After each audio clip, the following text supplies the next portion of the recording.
sky. Don't let it all go passing by.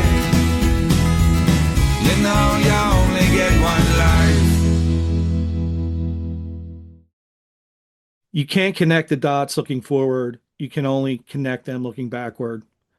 That's a great quote from Steve Jobs. And I thought it perfectly fit today's guest, a colleague of mine who I have tons of respect for, Jody Fisher. Jody, thanks for joining me today. How you doing? Charlie, I'm great. I'm honored to be on this podcast. I've seen a lot of the prior versions you've done, and you're doing great work, and a lot of really good messages have come forth. I'm really honored that you asked me to chat with you. Yeah, we go back a little ways, Jody, and I've always had a lot of respect for you. And I thought, based on the themes of this podcast, you were somebody who fits those very, very well. And with that, I'll give you a chance to briefly introduce yourself to the audience before we get started here. Yeah. Hey, I'm probably the industry veteran of all industry veterans, Jody Fisher. I work for IQVIA. Current title is VP and General Manager of Information Transformation. But through my career, I've worked a ton with healthcare information. I've seen a lot of transformation that's occurred both within the companies I've worked for as well as the industry at large. Charlie is, I think you and I know each other for, I want to say for the better part of, I want to say close to 15 to 20 of those years, right? I think that's, if I'm if I'm remembering our history correctly. Hmm. And really, what I love about this in general is just I've had a chance to just be put in a number of high leverage problem solving type of roles, and that really has given me a wide vision to some of the things that are happening, and it's really interesting to take that kind of perspective. So I'm really excited to be talking to you today. Yeah, and on that, as you mentioned that, I start thinking back to earlier days when I knew you. I mean, I can fully admit this now before we even get really into it. Couple times, at least one time I can remember vividly, you had a very big impact on my career that I don't even know if you always realized how big it was, but I will say that it definitely helped me mature and it got my perspective shifted. And I thought this was kind of a full circle moment now to kind of get you on here now. And, still not fully there as the maturity goes, but I'm definitely in a better spot now. Oh, it's always a work in progress. It always a work in progress. So, that being said, we talk about how far we go back in the industry of knowing each other. I think we'll start here on this segment. 3 decades of transformation. So Jody, obviously industry veteran, you've seen the industry evolve dramatically over the past 25 plus years. What's changed the most in how data is used and understood? Well, I think the probably the most obvious answer, Charlie, is the type of data that's been used. I think it's important to note that data, maybe information more generally, is a language, right? I think if you can speak that language, you can tell a story. And a lot of times, the trouble that we have in telling stories about what's happening around us comes from the fact that we have imperfect information or data to work with. And I think that's when you talk about the changes, you are essentially talking about changes that parallel a lot of what we see in the healthcare industry. I go back to the blockbuster days when DTC, I think the mid 90s, when we had the blue skies and purple pills and the types of information you had were set in place largely to help those kind of drugs with the strategies that they wanted to develop. And as time went on, we were able to find new and creative ways, anonymized real world data, longitudinal data. And as time has gone on, a lot of times the information has mimicked the whole path that the pharma industry has taken. So pharma industry went through a trough once a lot of the blockbusters went off patent. Mm. And so they needed to then move to smaller, rare disease, specialty medications. That required whole new levels of thinking around how I was going to source information. And what happened at that point, Charlie, was people said, all right, well, the approach that I take for a Lipitor or Viagra or a Nexium, it's got to be a little bit different than the approach I take for smaller specialty medications. I really want to see all of my patients. And really, that was the dawn of starting to try and track patients longitudinally, anonymously, making sure that HIPAA was controlled at all stages. And then as time has gone on, the uses have gotten much more creative. But that pivot to looking at the patient, I think, has been seminal in how the industry's progressed. And I think some of the things you touched on there, it brings me to when I think about you and your career. I think what served you extremely well has been your adaptability and your open-mindedness. And I think that's always something that stood out to me as you've led teams and you've kind of tried to direct ways into the future. And I think it's served not only you well, I think it's helped everything you've been a part of to have a better chance of success. So I think, what you said holds a lot of validity. Was there a specific moment when it became clear to you, though, that the old approach to healthcare data just wasn't cutting it anymore? I think from the day that I was introduced to the longitudinal data, I think it really opened my eyes to the direction of travel. And I think it's been validated many times over with a lot of the creativity that many companies, both pharmaceutical and vendors, are using to try and understand what's happening in the marketplace. I think the market has moved from purely let's go detail a lot of providers and let's get 2 and 3 reps into each of the providers to one where there's a lot more conversation that's happening at a patient level. And, I think the longitudinal data, when you're introduced to that, sort of opens your eyes up to possibilities. And now many of them are just simply table stakes in the way that companies look at information. I think the most obvious example of that is how we look at this win-win-win scenario around things like adherence, where obviously we need patients to take their medication so that they're healthier. There is a profit motive. Obviously, the more medication that you take, the better it is for the pharma company, but also for the providers as well, to demonstrate that they're providing effective ways of treating patients. And so just the ability to intervene with adherence models, which are supported clearly by the longitudinal data, I think is just an early example, but one that many companies are using both commercially and clinically to help drive better outcomes for their patients. Yeah, and I think, even for me now, I see more and more of that also. And I think it definitely, it makes a lot of sense and it resonates with me the way you just explained it there. Jody, there's a phrase that I think gets thrown around now very just blindly. I don't think people really know what this means or they don't think it through, but information transformation. When we talk about that, would you say it's more technology, mindset, a little bit of both, or is something else entirely? It's a little bit of both. It's what you want it to be, but I mean, the just physically technology is going to improve at all times, and just your ability to process large sums of data, come up with ways of calculating new models. AI, of course, is a big factor in how things are going to progress as time goes on. So you can't ignore the technology, but it's also a mindset change, some of which you talked about already, which is you're looking at who your key constituents are, right? You look at COVID as a pivot point where patients literally didn't go to the doctor's office because of restrictions on travel or concerns about the transmissibility of the disease. So that's an example that led to just different thinking. What can I do with if I'm not going to actually be in physical proximity of the doctor?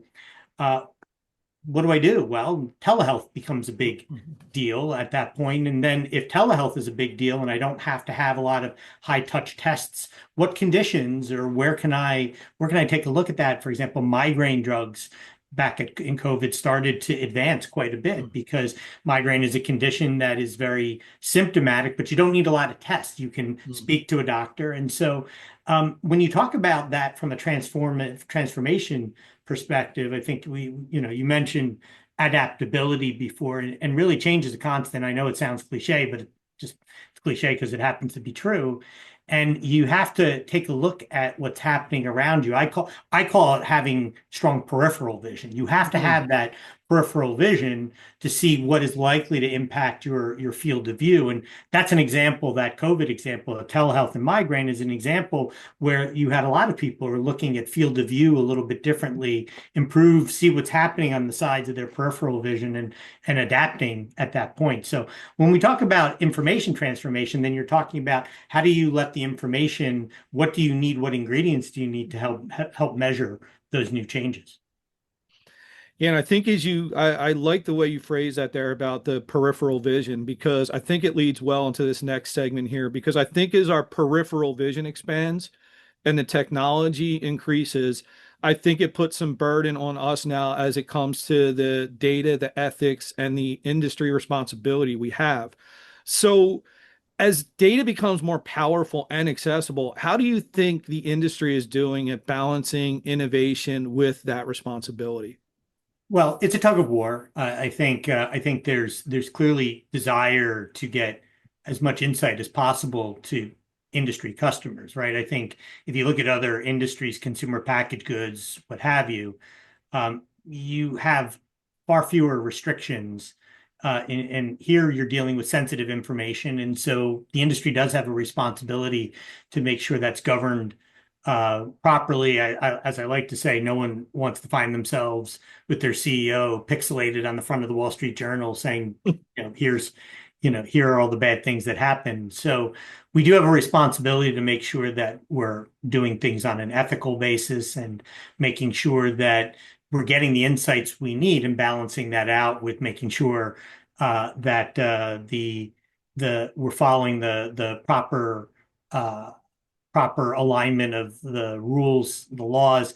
And, there's tension there because I think there's been this growing legislative body of work that ties itself to what does patient privacy or what does an individual's privacy means. And so in a phrase, I would say it's quite dynamic, Charlie. While the responsibility is still there, it's not static, and we have to all be responsible for staying on top of the narrative that I think continues to grow within the world about what patient privacy means, what individuals' privacy means, and what the responsible way it is to use the information in order to manage that. Yeah, and I find myself lately, and it's something that I've actually been enjoying, is working closer with some of the legal and the privacy teams in really ensuring that we're doing everything we can from our perspective to help people understand that and, basically keep us all in compliance and our company within compliance. I think it's really important. And when I think about it, though, I was curious on your opinion on this part. Where do you see the greatest, you mentioned the word ethical, where do you see the greatest ethical tensions today within healthcare data? Well, I think that because there's so much gray area in some cases, I think it's up to us to define things responsibly. Mhm. And I say that it's the lawmakers, the bodies that are pushing for greater levels of privacy don't always understand the mechanics and how hard the industry works to not put themselves at risk, not put patients at risk. And so I think, and it's hard to describe. This is a complex topic. It's not easy to unpack. Certainly difficult to explain to lay people, or I can't explain it to my family. How can someone understand it in general? But I think the with that in mind, I think the idea is for us to make sure that we are putting ourselves in the right position to not put anybody at risk, and make sure we follow the changing dynamics. And it changes from administration to administration. Here in the U.S., it changes from state to state. Every state has their own interpretation.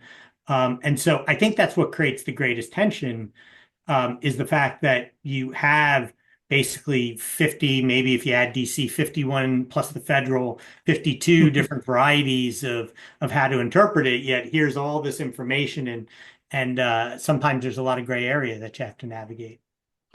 And I think out of that answer, it was a great answer by you. And the thing I will take the most from out of that answer, though, is the fact that you can't explain it to your family because I thought I was the only guy whose wife, after almost 30 years, still has no idea what I do for a living. So you made me feel a little better. Well, we should pair our families up because I think, it's been a little bit rough on my kids. Kids have now they're older now, but like most kids, they explain what your parents do in class, and I don't they've always failed that assignment because it's tough. I think a lot of people in kindergarten or first grade say I want to be a policeman or a teacher or a doctor or a lawyer.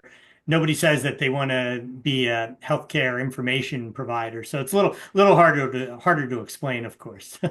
Yeah, I love the way you just put that. Now I know I don't mean to downplay the seriousness of that Yeah. topic. I just thought that was a little bit add a little bit of levity to it because that just I'm always amazed how they don't understand. But I digress. So when it comes to the privacy and the legal aspects, in your opinion, do you think we are moving fast enough? Are we moving too fast? When it comes to this patient equity and transparency?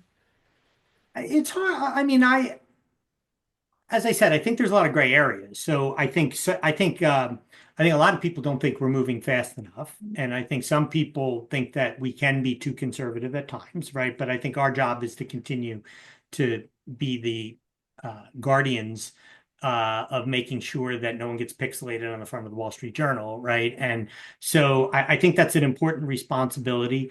It's not an uncommon one. I mean, I think it's progressing at a rate that gets more complex. There's digital, with increased use of the internet Mm. and digital advertising. I think it adds new wrinkles into the subject, and so I think it's kind of like cops and speeders, right? The speeders will continue to find ways of avoiding the cops. The cops have new technologies to find the speeders, and it just sort of keeps expanding like entropy. I think it's similar situation here where I think new use cases are coming out all the time that are not clearly articulated. And I think people are looking like as they do in this world for instant answers. And a lot of times that can be a challenge, especially when you're considering 50, 51, 52 different ways that different legislative bodies might look at the topic. And when we talk about that and you answer that, it leads into me to this next segment because I think you've had a lot of success throughout your career in building products and offerings that last. And I think based on what we just discussed, I don't think that's an easy task, and I think it's something that, may get overlooked sometimes. But when you've helped shape a wide range of healthcare information products throughout your career, in your opinion, Jody, what separates a lasting product from one that fades away? It goes back to one of the first things I said, Charlie, which was um, information is a language, right? If you can speak that language, no different than if you can speak French, you can probably order something in a Parisian restaurant a lot easier than someone who can't. Mm. And so data is a language, and one's ability to speak that language will drive strategies and tactics for which the information's used. And so I think the answer is it's obviously a little more complex than this, but I think it starts with the ability to make sure the information is as clearly translating to what will solve a customer's challenge as within the environment that they currently sit. There's many data products or information products that go the way of the dodo bird because the issue that it's aiming to solve is no longer relevant to our customers or is just part of the standard way that they look at commercial issues. But as you get new legislation such as the ACA or the IRA or whatever we need to plan for in the future, it becomes a little harder to necessarily create something that you know is going to last, but you have to do your homework, you have to do your due diligence and answer the question, how am I benefiting the customer? And if the answer can be articulated in a meaningful way, then good chance is that you will be able to build something that is lasting. If you're just trying to chase revenue, or you're just trying to really get to a point where you're answering a very specific, narrow question, then you're putting yourself at risk for having something that won't be sustainable over time. Now, when you think back, and again, obviously as specific as you feel you can be, but is there anything that stands out to you as far as one product or initiative that you go, you know what, I look back, that's where I go, I'm really, really proud of that, and why? Yeah, it's funny. I was thinking about this, and it's taken on variations, but when you and I worked together at Verispan, Mm, right? I think we came out with the first true syndicated view of source of business, right? And people up until that point, source of business had always been a custom. You wait, you put in your order, you wait 4 weeks, you wait 6 weeks. Maybe it's right, maybe it's wrong. mm. Everyone's just kind of getting used to the data. But here we're doing things at scale, right? And I think that was seminal. And while that offering doesn't last anymore, I still think that led the way to the type of thinking that was needed downstream to be able to build other things. It showed what was possible. So I think as a standard, um, I think we called it what, Vector One or something like that. Yeah, And yeah. and just being able to deliver that feed, showing customers you could get that information. You didn't have to wait 4 weeks, but you could get it pretty quickly, with some degree of variance or error built into that. I think what, showed the world, this could happen, and so it led to other forms of thinking about it, which I think helped in the dynamics go forward, right? It's amazing that you answered it that way, because now you got me thinking back to that time. And I remember it was a few years after that, something similar was being designed. And I, again, mature wise, I made a comment and I said, "Oh, look at this, yesterday's technology today," Mhm. because we already did it. But yeah, that was some good times. And I think again, there was a lot of good people involved in that. And I look back at those times fondly. Well, I think there's the old saying that every movie that's being written today is just a form of Shakespeare warmed over, right? Mm, And so, yeah. but I mean, if you're being realistic about it, you have to set a foundation, right? I mean, a lot of this is invention. We all forget that. Like, I Mm. think it is a lot of times things are being designed for the first time. It goes back to one's ability to be innovative or to be, accept change, I think is part of it. And you need to fail a couple times, and you need to try, say, is this possible, in order to advance your thinking about what possible looks like. So, the latest that we have on the things like, on measures that track adherence or patient journey are all informed by all of the different approaches that we've historically taken in the past to try and calculate it. So it all builds with, upon itself. Yeah, no, I think you're right. We see things repeating, and I think we just continue to improve on it. And I think it's a good thing, and I think we're fortunate to have made those errors in the past and to make learn from those mistakes. I think it's really good. And um, Jody, this next part I wanted to talk about, and I don't know if you look at yourself this way or consider yourself this, but I've definitely my journey, especially recently, has been really around trying to be a better leader and really trying to define what that means again. And I think, I don't know if you look at yourself that way, but I do look at you as a very good leader and someone that I look up to as a leader. And I want to talk a little bit about your career in that area and leading through change, because you've been involved in a lot of change. And how do you lead teams effectively in a space where, we talk about the regulations, the technologies, and our expectations are always increasing and they're shifting constantly?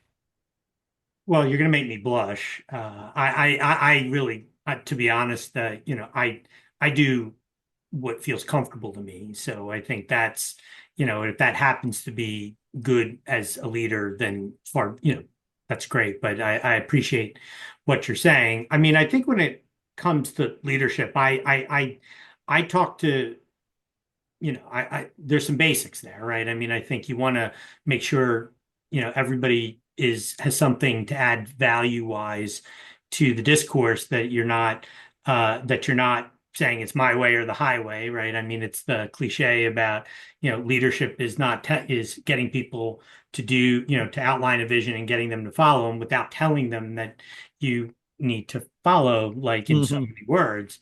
I view the world as very narrowly in a lot of cases. And one way that I view it is that there are two types of people, and there are people who solve problems, and there are people who create problems. And just because you create problems doesn't make you a bad person, and just because you solve problems, you doesn't make you a great a wonderful person, right? But in context of leadership, I try to look for problem solvers, right? People, and I think when you have that mentality, it's a lot easier to communicate a vision that is more easily followed, and people will hold you accountable for that. I think that's the other thing that I feel I'm accountable for, is to be able to articulate a vision. People buy that vision, ask the questions, why do you have that vision? Why is it better than, somebody else's vision? Not be afraid to make a mistake, right? Because I'm not perfect, and, I don't expect anybody, I don't expect anybody to be perfect, but I mean, there are going to be some rough areas.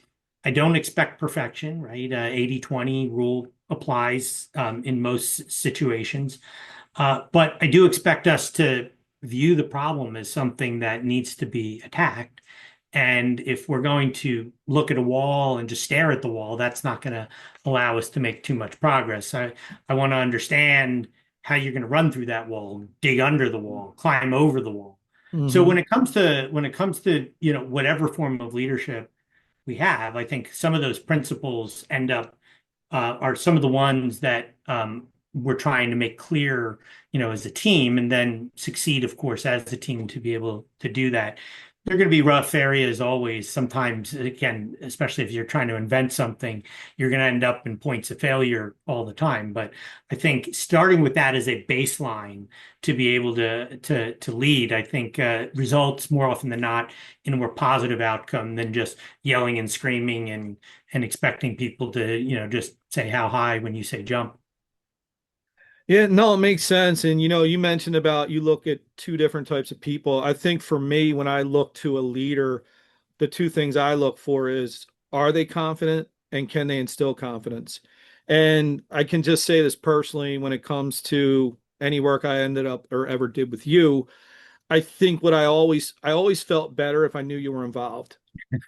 And it gave me confidence to be able to do what I had to do because I thought that above it was handled. And that gave me confidence. And I think you do a good job on that. And, Yeah, I well, think, it's funny you should say that, because I think one of the greatest inspirations, I've ever had is I think he's still alive, but I've had the privilege of meeting Jim Lovell. For those of you who know Apollo 13, and I had the chance to ask him, like, he's in the most death-defying, stressful situation. Like what we do in creating healthcare information products, and transforming information and working with customers pales in comparison to the 10 or so days he had within Apollo 13. I had a chance to ask him, all right, so you're in this stressful situation. What are you thinking? Are you thinking you're going to, die?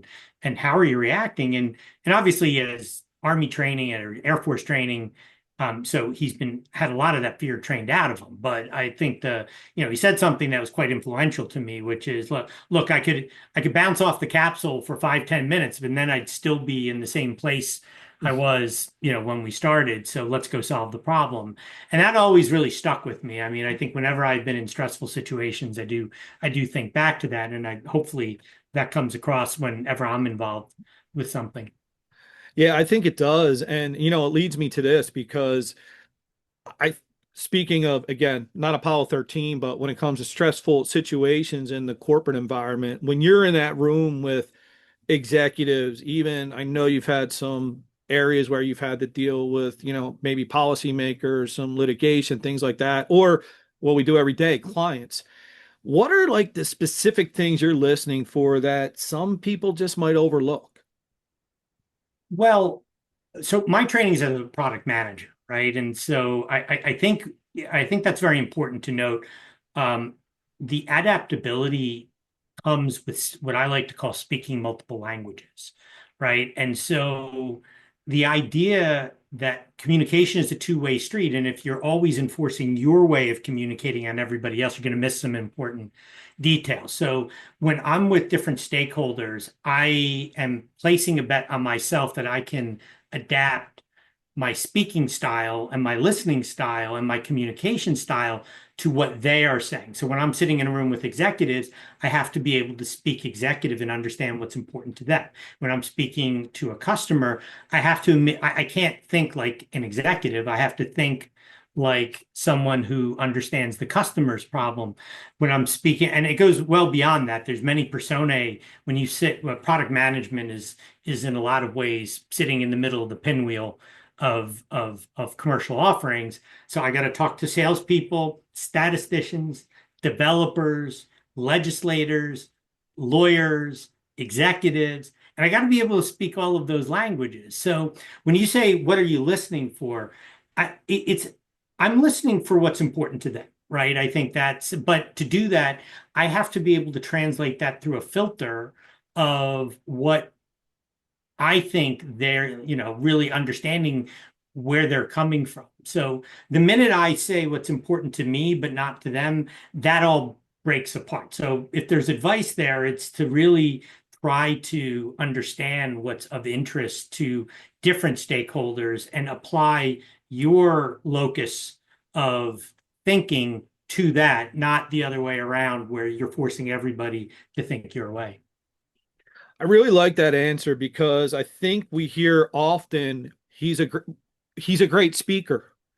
You don't hear as often when it comes to somebody that they give the compliment of, oh, he's a great listener, right? You don't get that as often. So I think that's important what you just outlined there. And I think I think it shows through any time I've been involved with you. I think you have a good handle of the audience, and I think you are listening well and translating it into what needs to be heard. So I think you do a good job on that. I look forward to hearing this recording on playback because I plan on playing it for my wife. I'm not sure she would agree with you on any of this, is whether I'm not a good listener or not. But nonetheless, that is how I try to approach things, at least in a business context. And that line you just used, I say that probably once a week when I would do the podcast to somebody. I'd say, I got to play this because my family sure as hell doesn't think the same way about me as you all do. So yeah, but now good stuff. Well, we talked a little bit about families and people. I wanted to dive a little bit into people behind the data. So we talk about the systems, the strategy. Like Jody, what's a real human moment that reminded you of why this work matters? Well, I mean, I have a daughter who takes a biologic and actually, works directly with pharmaceutical company to help, with her condition, and it is a degree of separation that thankfully a lot of people don't need to look at, but I do view it very much as what we do is not just information. What we do is information that supports directly the ability to make the lives of patients better. And I know there's a lot of noise in the marketplace and the socio-political environment about what pharma does or what it doesn't do. But at the end of the day, you look at any life expectancy table and you can see over time it has continued to grow, over any 20 or 30-year period you want to take a look at. And while, yeah, there's many reasons for that, better eating, exercise, the fact is that I had a grandfather who passed away because he didn't have, treatment for a condition that is now commonplace today for a cardiovascular condition. And so you look at the progression of it and you realize what you're doing. I'm not a scientist and but I'm helping companies actually improve the lives. And my daughter is an example of somebody who I'm not sure she would be getting as rigorous or as refined a set of treatment options if we were not able to supply the information that was kind of right place, right time, right person with that, in order to help her with her condition. So that's a very human moment. I mean, obviously it's one step removed from just providing information, but it's a good example of it's not information in a vacuum, it's information that's designed to help people.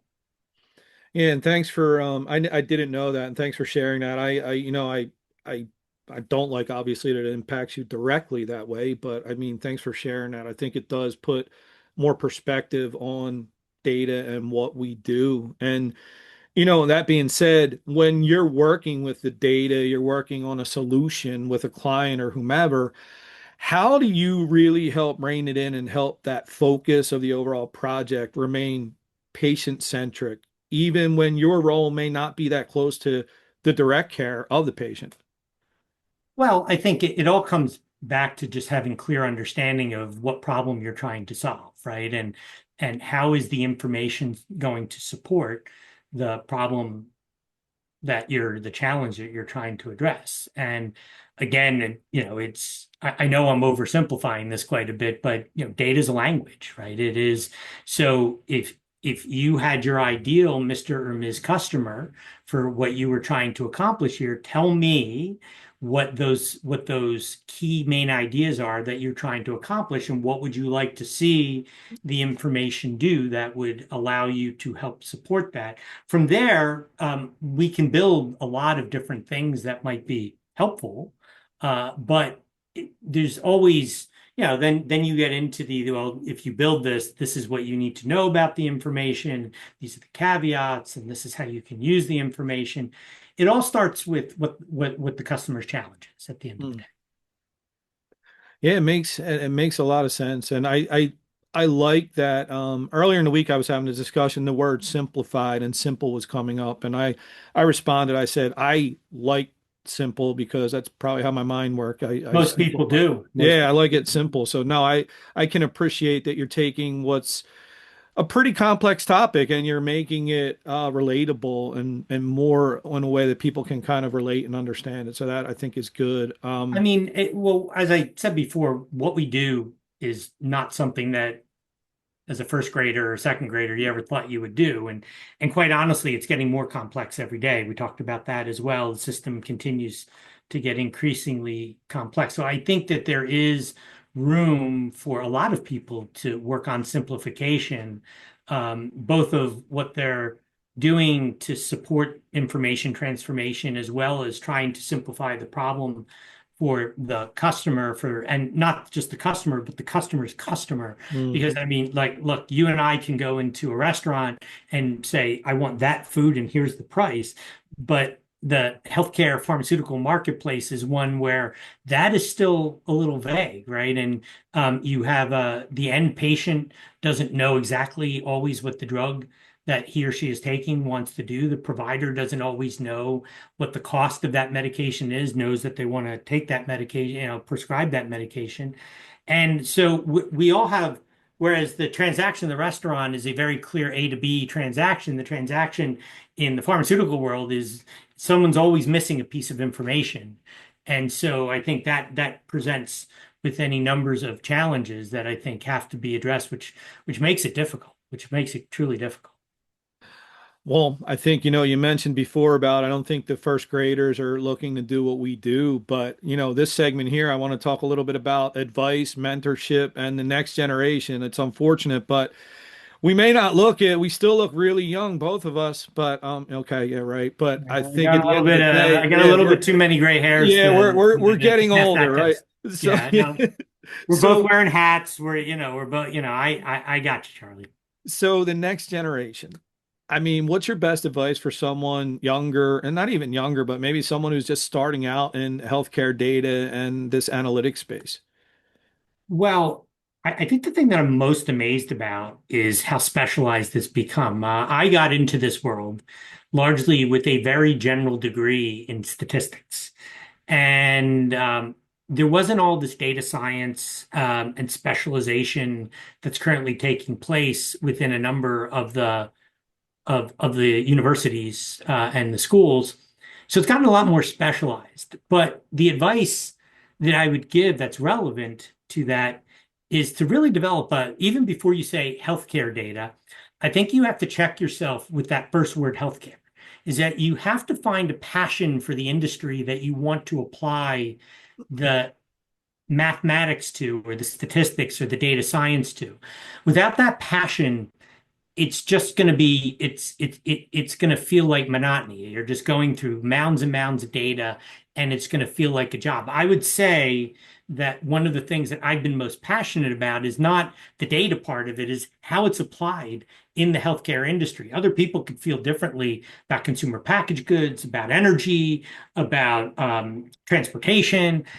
Fine. My number one advice is, if you want to get into data science, is to find not just the fact that you're into data science, but also what you want to apply that to. And I think you'll find that kind of peanut butter and jelly sandwich to be much more effective than just, let me just go into healthcare, or let me just go into data science by itself.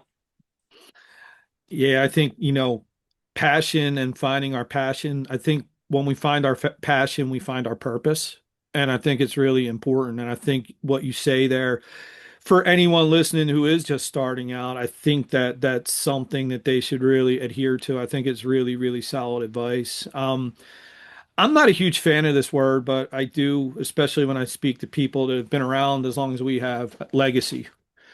Uh, I personally, I look at it, I never thought of a legacy. I looked at it more of, what am I leaving behind for my kids, or how will I be remembered? So, how has your view on legacy changed over the years? I haven't really given much chance to think about it. Probably still don't want to think about it. I think we have a lot of work to do, and Mm, but I mean, look, I think in general terms, being a problem solver, being adaptable, a lot of the words that we've used to date, I think would be, appropriate, and would create a lot of satisfaction for me if that's in fact how, a good legacy is actually defined. I think it's important to be adaptable. Again, this is a dynamic business. In the moment, we may not think pharmaceutical companies or healthcare stakeholders are that dynamic. But the reality is, if you look macro level, like, it's kind of like the Dow Jones, is that there are puts and takes, but over time it's always pointing up, and that's the same thing that's happening, in most industries. It expands like entropy, and so you have to be adaptable. So if we can craft a legacy that shows how we're adapting ourselves and to manage to the changes and riding that tiger's tail, so to speak, up, always up. I think that's good enough for me, quite honestly. Personally, I've not given a lot of chance to think about, what I would be leaving behind, other than maybe making a dumb dad joke or two on a number of business calls or what have you. So I think that would be fair criticism for anybody who talked about me. I love that response. That's fantastic. So, a little more serious, but and again, I know you to be a very another word I think when I think about you is integrity. So, what's one professional principle you still hold to, and they're never will compromise on? I mean, I think it's really understanding who you're talking to, right? I think is really the most important thing. Again, it goes back to two-way communication, but I think I've been trained to just listen, make sure that I understand what people are saying, understand what matters to them, what gets them upset, what gets them happy.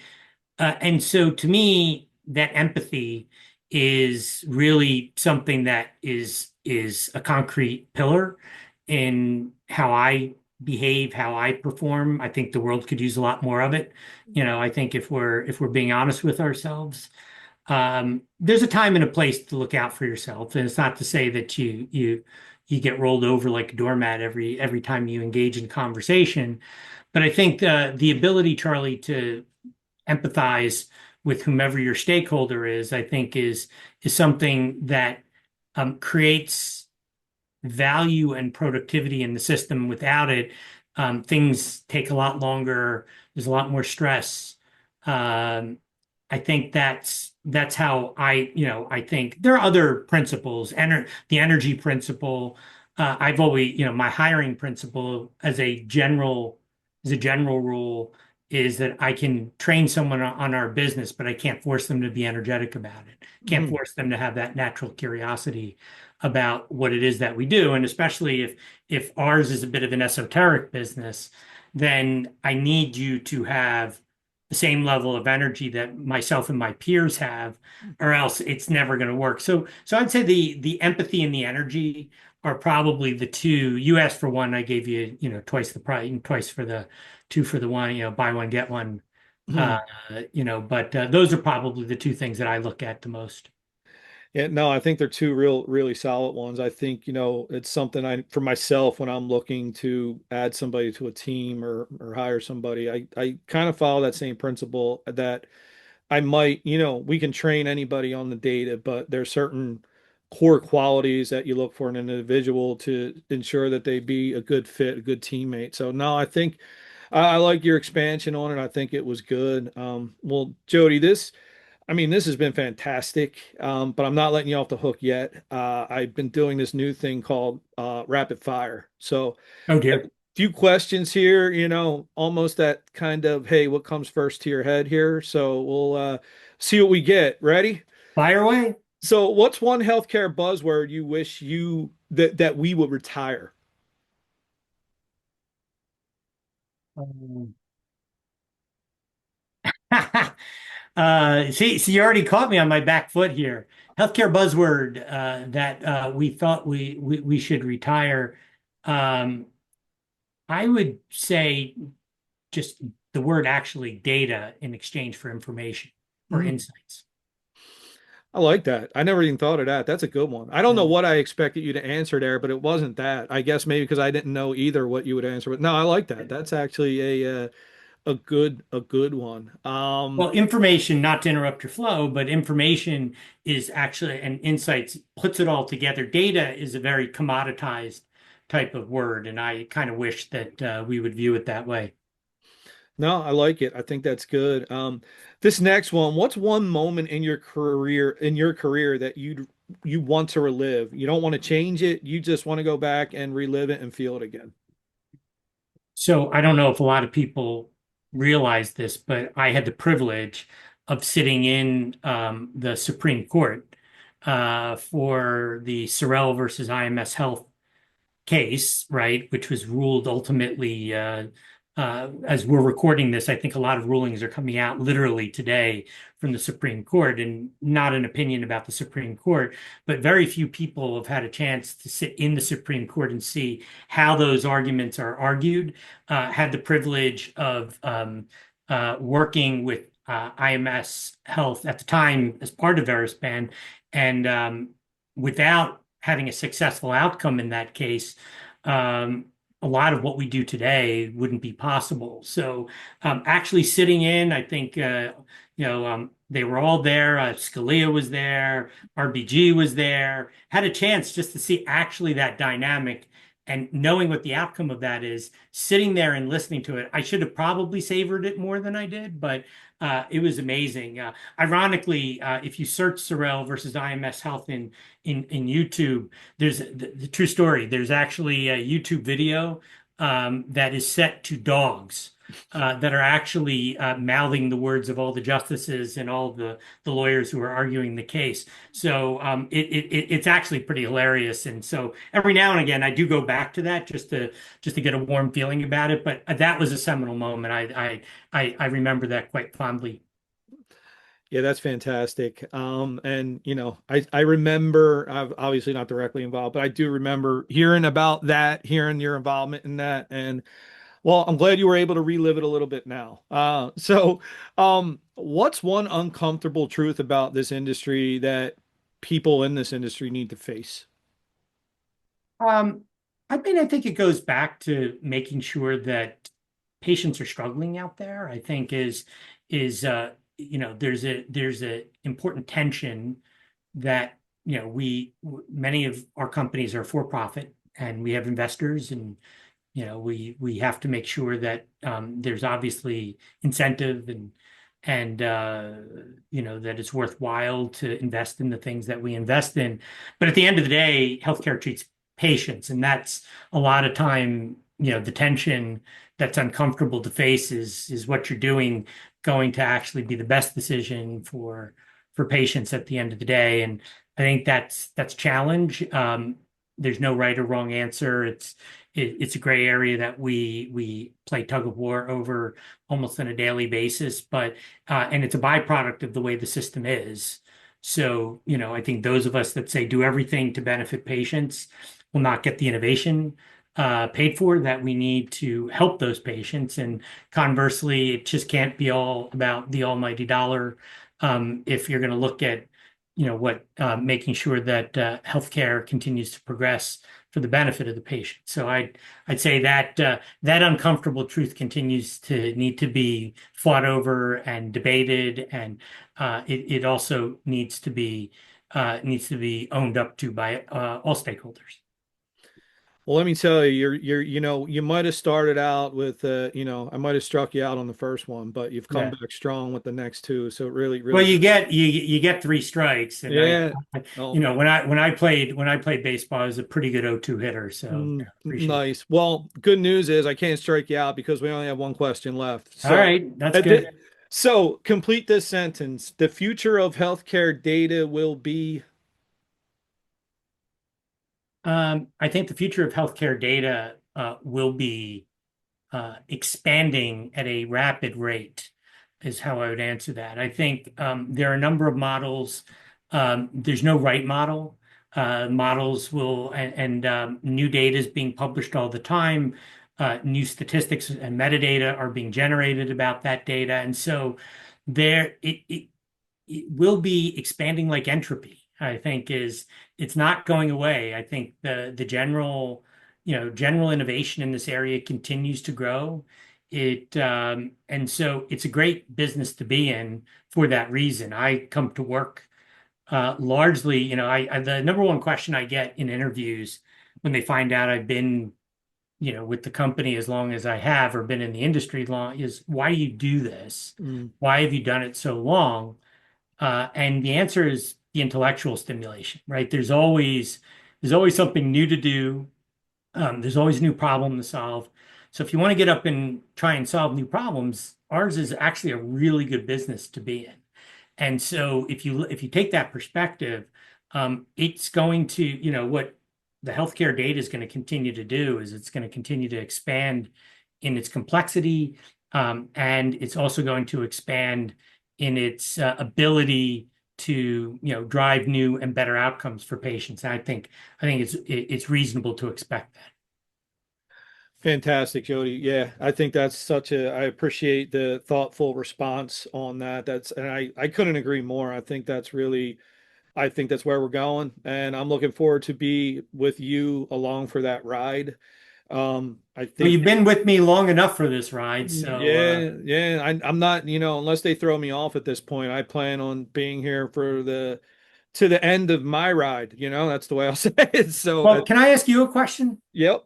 Yeah, so you had said in the beginning you sort of dropped a little bit of a cliffhanger in the beginning and never really got to it in the discussion. But you said I influenced you as at some point of Yeah. your growth. So I'd be interested to know what that was. So can you describe that? Yeah, I definitely can. I know at a point in my life, it was all the almighty dollar, and I thought that should get a raise. And I was confident that I was doing my job so well, I deserved a raise. Mhm. And you were my boss at the time, and I said, I'm going into Jody. He's giving me a raise. I walked in, and not only didn't I get the raise, I got something more important. I got clarity on what I needed to do to improve and why all I was doing was my job well, but I wasn't adding any additional value that merited a raise. So in reality, I didn't get a monetary raise, but I got career advice that you didn't even mean to give me, most likely. And I held that with me. And I always preach to my teams now, it's about the value you add. Add Yeah. value, add value, add value. And it stuck with me, man. It really did. Well, that's pretty amazing, and sorry I didn't give you the raise. Maybe That's looking fine. back on it, I might have been a little bit nicer about it, I think the point that you're raising is one that I have to talk about more than I'd like to, which is, how much value and cost, and what is the value you bring versus the cost, both financial as well as indirect, and I think obviously needed to make it clear at the time, I guess. You tell me, but as to how one needs to view that view of value, and look, you've done all right for yourself, so I think Yeah, no, I think this all worked out in the end. But I can only imagine you were not directly happy with that outcome at the time.